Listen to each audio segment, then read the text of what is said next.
Assalamualaikum warahmatullahi wabarakatuh. Perkenalkan, nama saya Intan Putri Surya dari Fakultas Dakwah Prodi Manajemen Dakwah. Di sini saya akan memenuhi tugas kaidah tafsir yang berjudul mutlak dan muqayyad. Simak baik-baik ya. Mutlak dan muqayyad. Mutlak secara bahasa ialah melepaskan atau tidak terikat, sedangkan secara istilah ialah bacaan yang menunjukkan suatu hakikat tanpa suatu qaid atau batasan.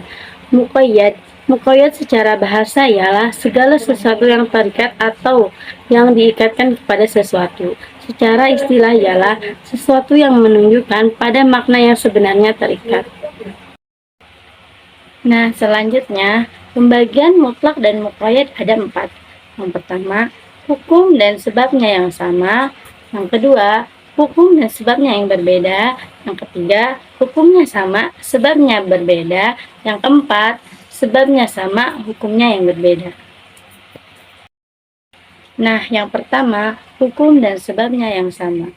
Seperti pada contoh, pada lafaz mutlak terdapat pada surah Al-Maidah ayat 3, yaitu Hurrimat 'alaikumul maitatu waddamu walahmul khinzir. Diharamkan bagimu memakan bangkai, darah, daging babi. Contoh dari lafaz muqayyad terdapat dalam surah Al-An'am ayat 145 yang berbunyi Qul la ajidu fima uhiya ilayya muharraman ala ta'in yat'amuhu wa illa an yakuna maitatan aw daman masfuhan aw lahma khinzir, yang artinya, katakanlah, tiadalah aku peroleh dalam wahyu yang diwahyukan kepadaku sesuatu yang diharamkan bagi orang yang hendak memakannya, kecuali kalau makanan itu bangkai atau darah yang mengalir atau daging babi. Nah, yang kedua, hukum dan sebabnya yang berbeda, seperti pada contoh pada lafaz mutlak ialah surah Al-Maidah ayat 38 yang berbunyi wasariqu wasariqatu faqta'u aydiyahuma jazaa'an bima kasaba nakalam minallah, yang artinya, laki-laki yang mencuri dan perempuan yang mencuri, potonglah tangan keduanya sebagai pembalasan bagi apa yang mereka kerjakan, dan sebagian siksa dari Allah. Dan ada pun contoh dari muqayyad terdapat pada surah Al-Maidah ayat 6 yang berbunyi Ya ayyuhalladzina amanu idza qumtum ila sholati faghsilu wujuhakum wa aydiyakum ilal marafiq, yang artinya, hai orang-orang yang beriman, apabila kamu hendak mengerjakan sholat, maka basuhlah mukamu dan tanganmu sampai dengan siku. Selanjutnya, yang ketiga, hukum sama tetapi sebabnya berbeda, seperti pada contoh pada lafaz mutlak terdapat pada surah Al-Mujadalah ayat 3 yang berbunyi وَالَّذِينَ يُظَاهِرُونَ مِن نِّسَائِهِمْ ثُمَّ يَعُودُونَ لِمَا قَالُوا فَتَحْرِيرُ رَقَبَةٍ مِّن قَبْلِ أَن يَتَمَاسَّا, yang artinya, orang yang menjihar istri mereka, kemudian mereka hendak menarik kembali apa yang mereka katakan, maka wajib atasnya memerdekakan seorang budak sebelum kedua suami istri itu bercampur.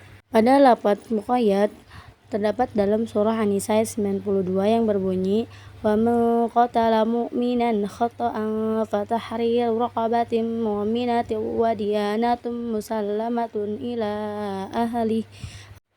Artinya, barang siapa yang membunuh seorang yang beriman karena tersalah, hendaknya ia memerdekakan seorang hamba sahaya yang beriman, serta membayar tebusan yang diserahkan kepada keluarganya si pembunuh tersebut. Dan yang terakhir, hukum berbeda akan tetapi sebabnya sama, seperti pada contoh pada lafaz mutlak berada pada surah Al-Maidah ayat 6 yang berbunyi fatayammamu sa'idan thayyiban famsahu biwujuhikum wa aydikum minhu, yang artinya, mereka bertayamumlah dengan tanah yang baik bersih, sapulah mukamu dengan tanganmu dengan tanah itu. Nah, pada lafaz muqayyad ini juga sama terdapat dalam surah Al-Maidah ayat 6 yang berbunyi Ya ayyuhalladzina amanu idza qumtum ila sholati faghsilu wujuhakum wa aydikum ilal marafiq, yang artinya, Hai orang-orang yang beriman, apabila kamu hendak mengerjakan sholat, maka basuhlah mukamu dan tanganmu sampai dengan siku. Nah, teman-teman, itulah pengertian dan pembagian dari lafaz mutlak dan muqayyad. Semoga bermanfaat ya. Kurang lebihnya mohon maaf. Wassalamualaikum warahmatullahi wabarakatuh. See you next time, teman-teman.